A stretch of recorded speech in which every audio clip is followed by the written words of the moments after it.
Welcome in to the 48 Minutes podcast on Believe. I'm Ross Geiger, the former NBA video coordinator, and I'm joined alongside Bruce Bernstein, our four-time Emmy Award winner, who spent more than 3 decades at ESPN producing NBA shows, SportsCenter, and soaking up knowledge from the best hoop analysts in the business. Also joining us is the 2-time Emmy Award winner, Michael Woldby-Freer, who's a senior writer at Stat Factor, specializing in writing advanced statistical NBA reports for various announcers across the league. This is episode number 256, the Nikola Jokic episode, as the Joker put together quite the show on Christmas Day, putting together a triple-double with 56 points scored in the Nuggets overtime win against the Minnesota Timberwolves this past season. Now, without further ado, we got to discuss this big Jaylen Brown trade because there's a lot to discuss here. I know many NBA fans couldn't wait to hear from a guy like Bill Simmons and what his take was on all this. But I know for the fans here of the 48 Minutes show, we've been on pins and needles waiting to hear from Bruce Bernstein on his thoughts about the big shakeup in Boston. Bruce, now that you've had some time to digest this surprising trade, what's your initial reactions and outlook on the deal now? It was a salary dump more than anything else. I mean, look, Jaylen Brown has 3 years left on his deal at around $180 million total. And then he was extension eligible for 2 years and $140 million. And he was going to be looking for that money sooner rather than later. He was going to looking for that extension. So I think in Boston's, mindset, I think they could have lived with the $180 million because they took on $110 million from Paul George in that deal for one fewer year. But I just think they weren't ready to commit that kind of money for that fourth and fifth year. So I think rather than get into a pissing match with Jaylen Brown, a guy that will have the fans on his side pretty much, I think they said, you know what, let's just cut our losses, see what we can get. I mean, look, I said before, Brad Stevens made this shit sandwich, and now he has to eat this shit sandwich, okay? Because when he blew the Giannis deal and they couldn't get him, that diminished Jaylen's trade value considerably and also put them in a position where they had to pretty much get rid of him. So he blew it there, and then he just tried to make the best of it with what he could get out of it. And I don't think too many people feel like it was a good performance by Brad Stevens, even though there are other circumstances involved, which we can get into in a minute or two. Yeah, and World B, your thoughts on this initial trade, and then do you think this decision was made by Brad Stevens or the new ownership group?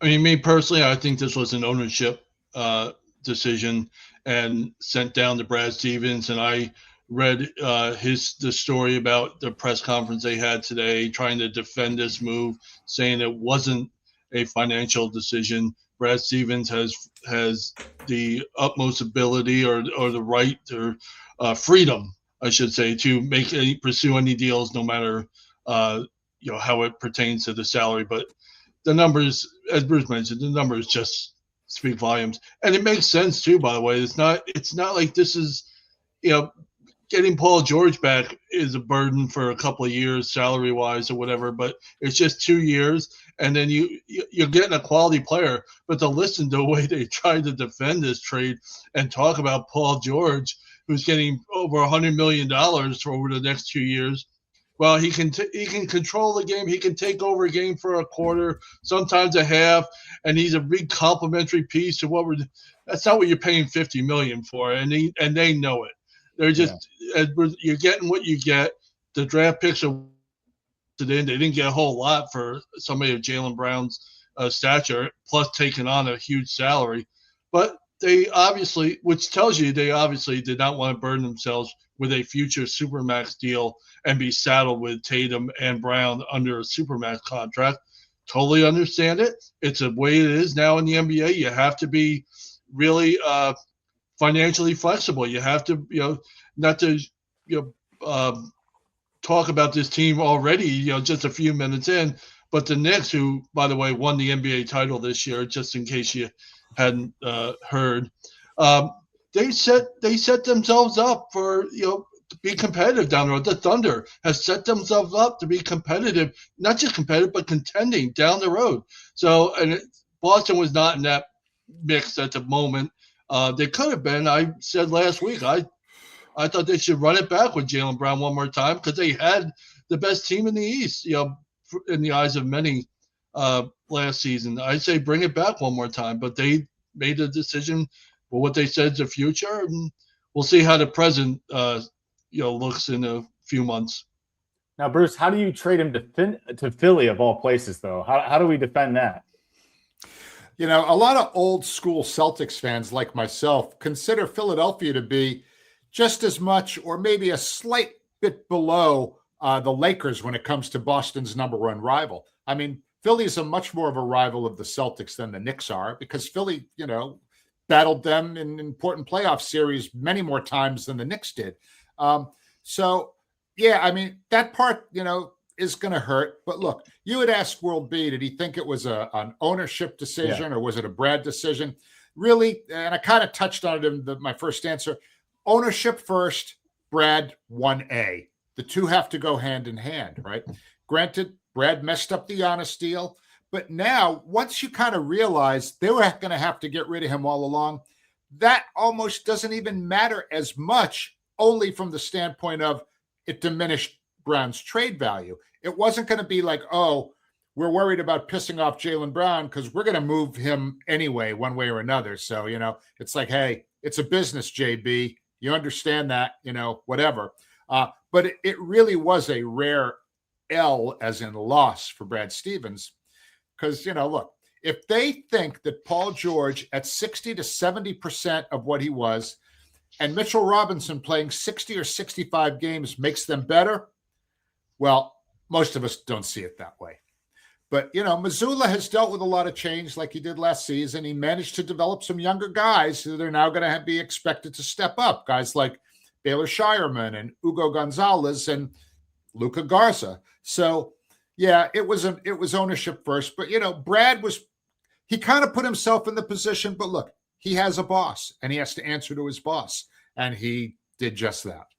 Yeah, totally fair. I just don't know if this new ownership group has seen Paul George because not only was he a little bit of a train wreck last year, but just looking at his career as a whole, this is a guy that since he's left Indiana really hasn't boosted up any franchise. I mean, when he went to Oklahoma City, they kind of were flat. He went over to Los Angeles. Did they have some solid seasons? Sure. But were they ever great? No. I just don't get the real oh man, I got to have Paul George on my team to really excel here. And he's the guy that's going to help Jayson Tatum take this group to the next level. So with that said, Bruce, how worried should Celtics fans be entering next season? I mean, I think it is worth mentioning that the Celtics have secured deals with Neemias Queta, traded, I shouldn't say traded. They added Mitchell Robinson, and also Mike Conley should be a huge addition to that locker room as well. So, what's your optimistic outlook on next year? They should be worried. They just lost an MVP caliber wing in his prime who provided a lot of production, leadership, and accountability. Very hard to replace someone of this caliber. And Boston did not. In the East, they look like probably a 4 or 5 seed at best heading into next season. The Knicks, Pistons, and Sixers all look better. Cleveland could stay up there too, especially if LeBron decides to rejoin that team. And look, Indiana was a speed bump last year. They're going to come roaring back this year. They're going to, they got guys, they got Zubats to now go with Halliburton and, Siakam. I mean, they're going to be a good team. They have some guys. So as a 5 or maybe even a 6 seed, the Celtics are going to have lower expectations, but it's all going to be about the postseason for them. I mean, look, they might be able to win high 40s or even 50 games, but this is Jayson Tatum's big test now. He is now the clear alpha on this team. That's going to be an adjustment for him. He has a different personality than Jaylen Brown. Jaylen was much more fiery than Tatum. Tatum was much more of a laid-back kind of like too cool for school kind of guy at times, okay? I don't know if that's going to serve them well with him being the team leader, but I guess we'll see. Yeah. Will be your thoughts on Big Mitch and the new look Celtics? I'm curious to see if the offensive philosophy changes. When Jayson Tatum was hurt last season, this is a team that lives on the 3. They, took over 2 seasons ago over half their shots from from the field were from 3-point range. That dropped considerably in last season in 25-26 to like 47.6, 48%, which is still among one of the league leaders, in terms of 3-point attempt rate, but it was still down from what they're used to. And he went a little bit more with the mid-range game. Jaylen Brown benefited tremendously from that. He opened up his mid-range games like we've never seen in his career. And now you get rid of Jaylen Brown. Paul George is going to be another guy who's going to be chucking up threes. He's going to love this if that philosophy stays the same. What they really need to do, and they're not going to get it with this lineup. I don't know how they're going to.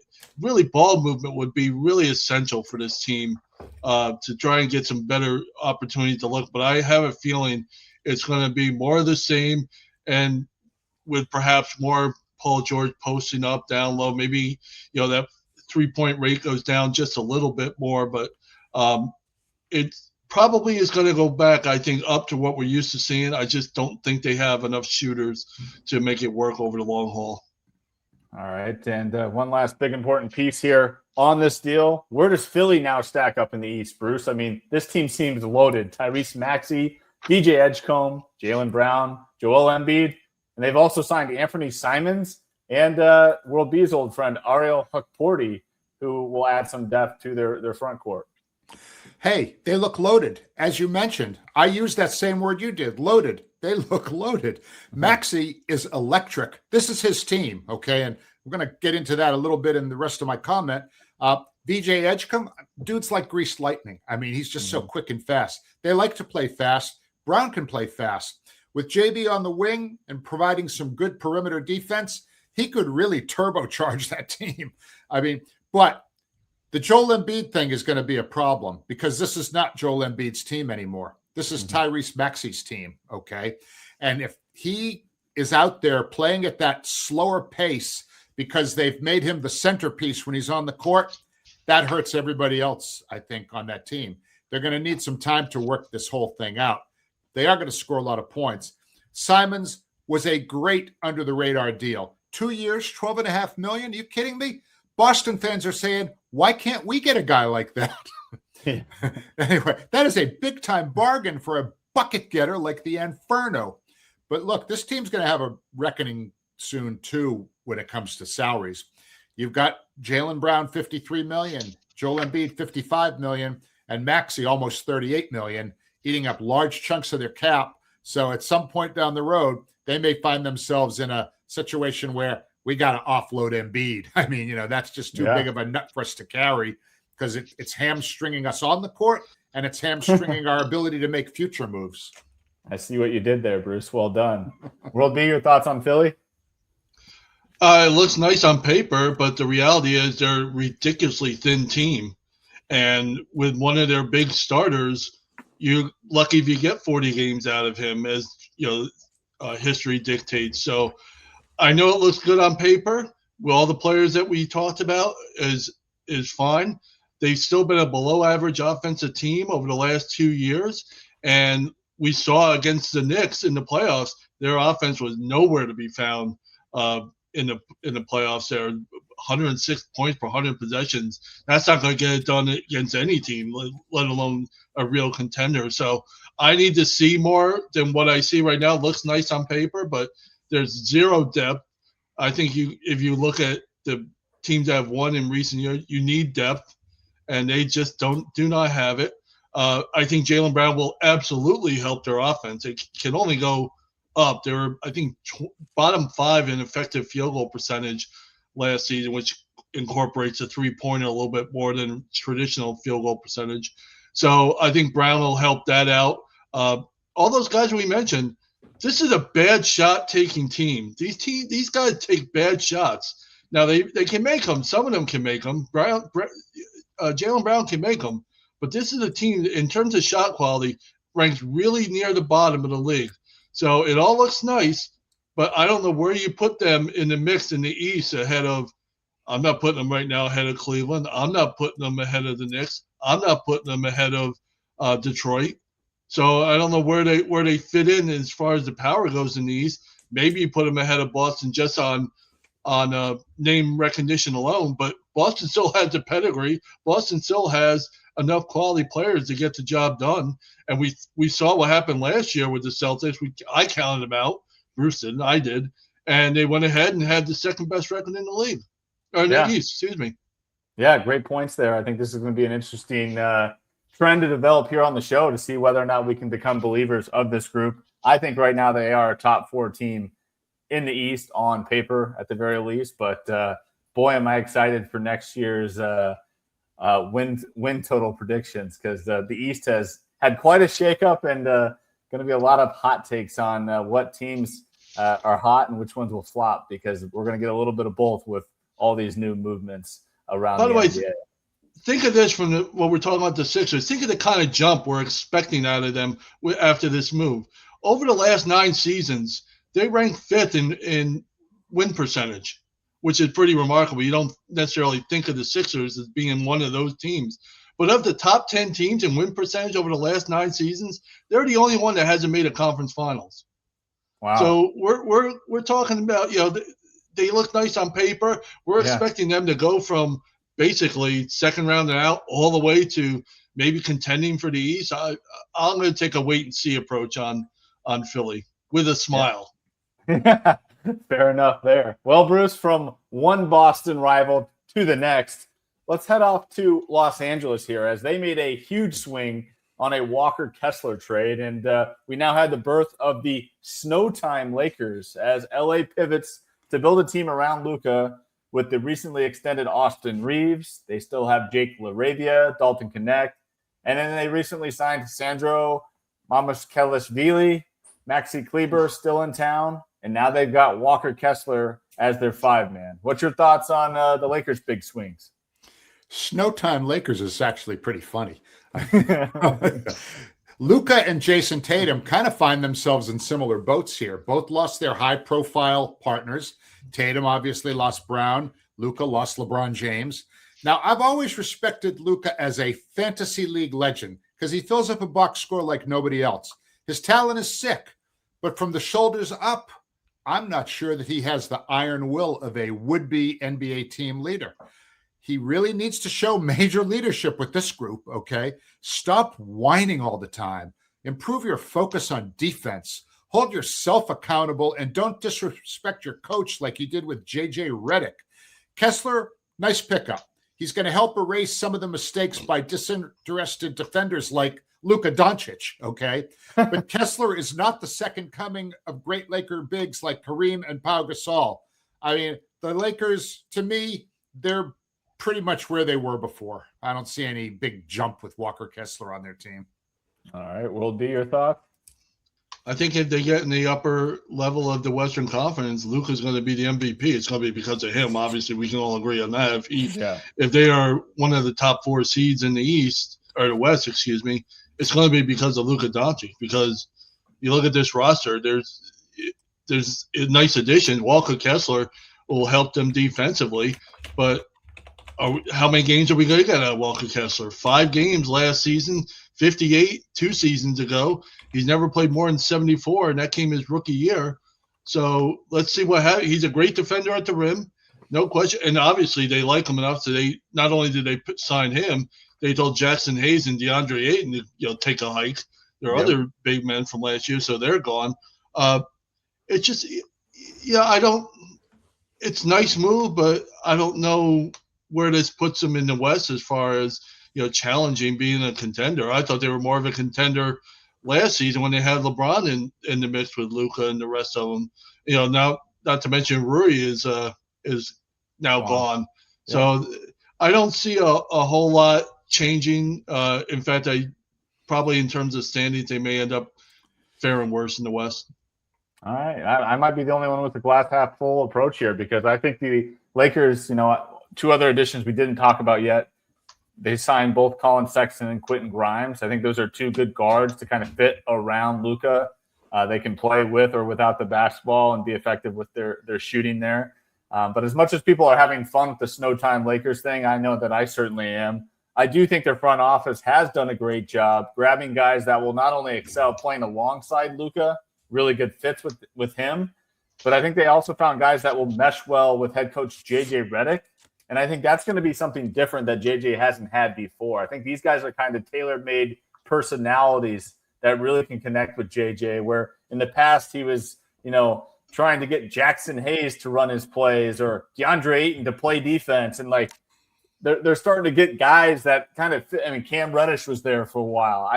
I just think they're getting guys that kind of can maybe connect more with Redick and obviously suit their skills around Luka a little bit better. So moving on and having the clarity on LeBron James has allowed them to make some bigger swing decisions like the Kessler deal. And, I'm kind of fascinated to see how this works out because I could see them being a hair bit better. Do I think they're a contender? No, but I think they could be a better team than they were last year. All right, moving on. Let's go ahead and talk about the first week of free agent signings because we had quite a few notable names on the move, switching teams. First off, we're going to talk about John Collins, who inked a 3-year deal, for $51 million with the Detroit Pistons. Bruce, what's your thoughts on Collins headed to Motown? I've always liked John Collins. I think he's a high character veteran. He's a very capable replacement for Tobias Harris, who's moved on. He's 28 years old, which is 5 years younger than Tobias Harris. And I expect to see some very spectacular Cade Cunningham to John Collins alley-oop dunks this season. I think you'll get your fair share of those for sure. World B, your thoughts on Collins? I expected more out of his career than what we've gotten because, back when he was with the Hawks, his third year in the league, he was a 2010 guy. Mm-hmm. And since then, he hasn't really approached that. So it's been he's a solid player. He had a really good season this past season from 3-point range, which is something that they probably really need in Detroit. He's a good perimeter shooter. He's going to be a nice change from Tobias Harris. And I think that keeps the Pistons still one of the best teams in the East. Yeah, I really like this move for Detroit. I think they got bigger. They lacked a truly traditional power forward at times last season. Obviously, Isaiah Stewart is now gone. He's with the Memphis Grizzlies. They moved on from Tobias Harris. And I think picking up John Collins should be a nice new look for their lineups. And, hey, if they still want to go small, they can continue to do that with Ron Holland coming in off the bench. He allows them to do that. So, really like this new look for Detroit with their front court. They're one of the few teams, by the way, that during the season now they have enough pieces and enough draft capital to make moves if they need to. So they're still in a really good position. This is a nice friendly contract too. So Detroit's still going to be one of the big-time players, not just in the East, but in the NBA. Yeah, great point there, World B. Now, next up, Bruce, we've got your old friend Marcus Smart, who agreed to join the Houston Rockets with your other old friend, Ime Udoka, on a 2-year, $13 million deal. Your thoughts on Smart to Houston? He's one of my all-time favorite Celtics. Gritty, tough, awesome defender. Very limited offensively, but a nice fit with his old coach, as you said, Ime Udoka, and he fits right into that Rockets team identity of kind of hard-nosed, gritty guys. So I think he'll help them. Took a lot of words out of my own mouth there, Bruce, with your analysis on this one. World B, anything to add? Oh, yeah. Could we please get Marcus Smart and Amen Thompson on the court at the same time and watch the two of them have to take 3-pointers? So it's, you won't be able to score on that team when they're on the court together. They're absolutely fantastic. But Marcus Smart is just basically a veteran version of Amen Thompson there as far as great defender. One of the really true great defenders of this generation, but just as Bruce mentioned, limited offensively, mediocre shooter, just 33% from 3-point range, still miles ahead of where Thompson was last season. But if there's somebody you're going to learn, keep it going for Thompson to learn from over the next 2 years. Marcus Smart would be a great guy to turn to. Yeah, I think that's a lot of the idea here is to bring in Smart to, help their young players develop defensively. I mean, obviously, offensively, they should look elsewhere for help. Maybe Kevin Durant can help some of these guys and give them pointers. But when it comes to defense, Marcus Smart knows that side of the ball, and I think he could definitely be a coach on the floor for Ime Udoka defensively this next season. Now, I'll start with you on this one. Norman Powell, of course, he departs Miami and he signs a big 2-year, $45 million contract with the Chicago Bulls. Maybe I'm just a bit salty on this one, World B, I know that Miami couldn't afford to keep him, but this just seems like a move where Chicago decided to spend money because, well, they had money to spend. So while their lineup certainly lacked a three-point shooter, I feel like Powell pounds the ball and will be taking possessions away from Buzelis, Wilson, and the rest of the young Bulls to actually develop. What's your thoughts on this move for Norman Powell? That's a fair concern, I think. On the surface, it looks good because he was Miami's leading scorer last season on a team that had 3 20-point-per-game scorers, including one guy who had put 83 on the board. It was Norman Powell that led the team at 21.7 a game. And he's a solid outside shooter. On the surface, the numbers look right. But he was injured at the end of last season. After the All-Star break, he only played in 13 games after the All-Star break, but he shot less than 32% from three-point range. He was one of the best shooters in the league through the break. We were talking about how great he was, what a great pickup he was for Miami coming there, and it just bottomed out. Maybe injuries played a factor in that, but we'll see how he does. If he can regain that shooting touch, I think he still has a good chance to be a contributor to a young Bulls team that maybe wants to learn and win at the same time. Bruce? Any move the Bulls make leaves me with a "we'll see" attitude. They've been mediocre for so long, and I thought last year they were ready to be pretty good. They were worse. So Powell is good, but we'll see. All right. And next up, Bruce, we've got Tobias Harris, who we talked about leaving Detroit. He's joining the San Antonio Spurs on a 2-year, $31 million contract. Your thoughts on this veteran addition to the young Spurs? This is such a classic Spurs move, okay? He brings his 16 years of NBA experience. 16 years Tobias Harris has been in the NBA. Brings it to a team that showed their collective inexperience against New York, okay? He still has game. He's going to be a great mentor to the young Spurs guys. This reminds me of some of the guys they brought in, back when they were still winning titles, guys like Boris Diaw and those kind of guys who'd been around, and they come in and they're veteran guys, know how to win. I love it for the Spurs, and I love it for Tobias Harris. Will be. I think it's a decent pickup for them. They need, obviously, we saw it in the finals, and especially in that disastrous game 4 for them. They needed some veteran leadership on that court. He played well in the playoffs. 18 points a game, but he didn't shoot well at all in the playoffs. There, he shot just less than 30% from 3-point range. So he was much better than the guy that had Jalen Duren there in the playoffs, where they really turned to and wanted to excel. And if it wasn't for Tobias Harris, maybe they don't even get out of that first round. Yeah, I think he's a great addition to the Spurs, as you guys both mentioned here. One fun fact, his dad, Terrell Harris, who happens to be his own agent, was also the agent for George Gervin, the Iceman. So little connection there to San Antonio. Now, last but certainly not least, World B.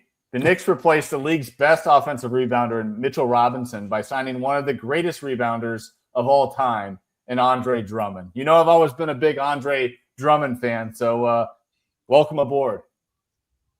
Yeah, it's a solid pickup for a backup at the center position. You look at the numbers last season for these two. Robinson played 19 minutes a game, 19.6 minutes a game, averaged 8.8 rebounds a game, which is solid. Andre Drummond played 19 and a half minutes a game, 8.4 rebounds a game. So basically, in that regard, they've been basically the same thing. They're both great on the offensive glass as well. I think Mitchell Robinson is a more versatile defensive player in terms of where he can guard all over the court. There's countless highlights, examples of him guarding all over the court on possessions. So that's something I don't foresee Andre Drummond doing. But he's going to provide the similar backup quality player in the middle that Mitchell Robinson did numbers-wise. It's going to look a little bit different, though. But, I mean, between Karl Anthony Towns and Andre Drummond, you could probably time them going court, baseline to baseline with a calendar. Nice. Bruce, your thoughts on this pickup for the world champion Knicks? Well, as World B and you both kind of said, he is the closest thing that they could find to replace Mitchell Robinson, who plays that Mitchell Robinson sort of game. He's a 14-year veteran with a big body. a rebounding machine, struggles at the free throw line. Sounds familiar, right? But he plays below the rim, which means he's not pounding his knees and his legs. I mean, he played 63 games last season, That's more than Mitchell Robinson played, okay? Or it's not less. So, I mean, you can run him out there. He'll play, his 15 minutes. And he actually made a few corner threes along the way, which, as a Celtics fan, several of them were absolute daggers in that comeback. Yeah, he certainly did have some big ones there. Now, a quick hitter here before we close up the show with final thoughts. I wanted to talk about two very interesting summer league tests that are going on at the moment. The first one is the one free throw rule, which is being tested to speed up the game flow with an all-or-nothing free throw system. Whether a player was fouled on a three-point attempt or a two-point attempt, the shooter receives just one free throw that would count as 2 points or 3 points if made. What's your thoughts into this one, Bruce? I think it's worth trying something like this, but I see so many unforeseen negatives to this. Give it a try, but only for the first, say, 3.5 quarters. With, say, 5 or 6 minutes left in the fourth quarter, you got to revert back to the current rule because there is strategy regarding the use of free throws late in the close game. And it's a very important aspect, particularly in the postseason, because a great shooter who has a high percentage benefits because of their skill. Okay, great. But a poor free throw shooter has a chance to, miss one and then redeem himself by making that second one, okay? After missing the first, that can decide a game. So this cannot be a rule that is enforced for 48 minutes or else it will absolutely ruin the games. Great take there. World B, anything to add there? Yeah, I don't understand why we have this need for it, honestly. I don't, I understand the hack-a-shack thing as long as Mitchell Robinson's still in the league will still exist.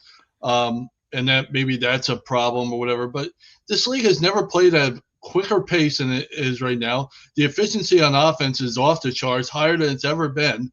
So I don't know why we're trying to reinvent the wheel all of a sudden. I agree, Bruce. If you want to try it and see if there is somehow you find something that, turns into something really great that we didn't expect that really worked out, that's fine. But I agree with I'm not all for it's one of those things, next year they'll try the 12-foot rim or something like that. It's something to try once, but let's just put it in the back burner when it really gets serious.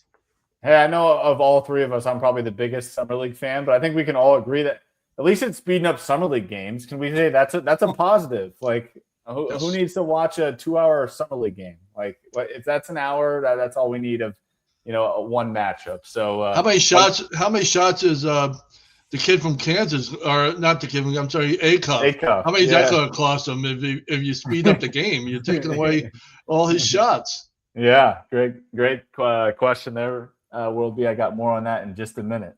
The second test that I have going on is a connected basketball. The ball being used in Summer League games features an embedded sensor designed to detect contact with the ball. The data that's being collected will help support future officiating decisions, such as last touch out of bounds calls. The league has announced that the special ball does not impact the ball's weight, feel, or overall playability. Be curious to get the players' thoughts on that after Summer League. But for now, Bruce, what's your take on this new technology? I'd like to know how the heck this is supposed to even work. Is the sensor going to be programmed with players' fingerprints? Because how will you differentiate one minor touch from another? If two guys touch the ball at the same time, what does that tell you? Yeah. Now, if the use of players' fingerprints are involved, the Players Association is going to have a real problem with this whole idea, and they're going to have to work with the union. Is going to have to really be involved in this, because when you're putting data like that into the game and potential, taking fingerprints, let's say, of every player in the NBA, that's going to lead to a very bad place if I'm a union representing these guys. Yeah, great point there. Will be. I agree, Bruce. This is a cute idea, but if it somehow materializes into something that can really help the game, in terms of what they're trying to, that's fine. But I don't really think it has any major impact on the game going long term. Yeah, I'm not sure what it's going to do long term with the league as well. But hey, it's the summertime. It's time to practice for everyone. Time to test things out, and I'm all for the NBA trying new things here in the summer when things are a little bit more boring than the entertainment of the regular season. All right, let's go ahead and get into our final thoughts. Bruce, why don't you lead us off? I've always been a huge LeBron James guy. I'm in the minority who felt he was the best all-around player in NBA history. I still feel that way. His longevity, championships, skill, durability, and dedication to the game have combined to make him the legend he's become. Now, unless a 4-point shot is eventually introduced and a future next Steph Curry masters it, LeBron's record for career scoring will likely never be broken.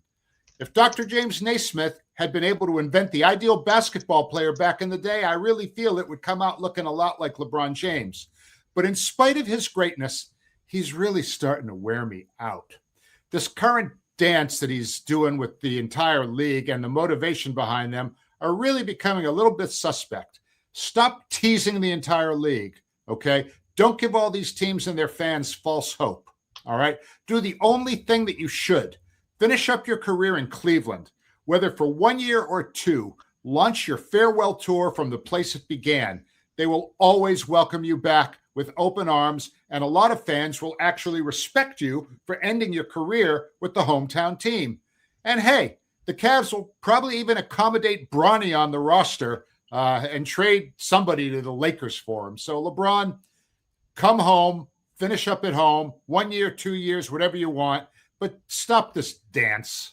Yeah, I don't disagree with you, Bruce. And in fact, if they want to trade someone to the Lakers, they could trade Isaiah Mobley, the brother of Evan Mobley, to the Lakers in exchange for Bronny. But hey, I'm holding out hope Miami still might be an option selfishly, but I think Cleveland would be the place he needs to be if he's moving on from LA. World B, what's your final thought? Well, they talk about the balance of power in the NBA here. I kind of mentioned it last week or the week before. Over the last 8 years, the champions have been broken down. The NBA champions broken down 4 for the West and 4 for the East. And I know it's blasphemy to ever question the East dominating over the West because the West gets all the headlines with the power, and they deservedly so with arguably the top 2 teams on paper in Oklahoma City and San Antonio. But if you look after that, and I'm looking at the champion Knicks, I'm looking at the Celtics, who continue to be a solid team. I look at Detroit, which was 60 wins. I'm looking at Toronto, which just picked up Kawhi Leonard. I'm looking at Miami, which just picked up Giannis. The balance of the power team-wise may not ultimately go to the East, but the stars are starting to shift more to the East than they used to in the West. Like Kawhi Leonard went East. Giannis stayed East. Jaylen Brown stayed East. This is it's starting to turn a little bit. And don't forget, next season we'll have Tyrese Halliburton, an All-NBA caliber player, back on the court from the East. So the West still has Jokic, the West still has Wemby, and the West still has Luka, and they still have SGA. But the East, if you start looking at these teams, the East is starting to build a nice resume towards saying, you know what, we're the better of the 2 conferences. Yeah, the balance of power could be shifting to the Eastern Conference as soon as next season. As for me, I want to talk about the Summer League standouts thus far at the California Classic in Sacramento. First up, we've got Darren Peterson, the 2nd overall pick by the Jazz. He showed why he was considered the best overall prospect in this year's draft by some draft experts. He scored 28 points on 11 of 21 shooting in his Summer League debut in the Jazz 1-point victory over the Hawks. Darius Acuff, World B mentioned him earlier. He's the 7th overall pick by the Kings. He made his Summer League debut on Saturday night at home inside the Golden One Center in Sacramento, where this tournament's being held. And it's safe to say he wasn't shy about shooting the basketball, as he scored 25 points in this game.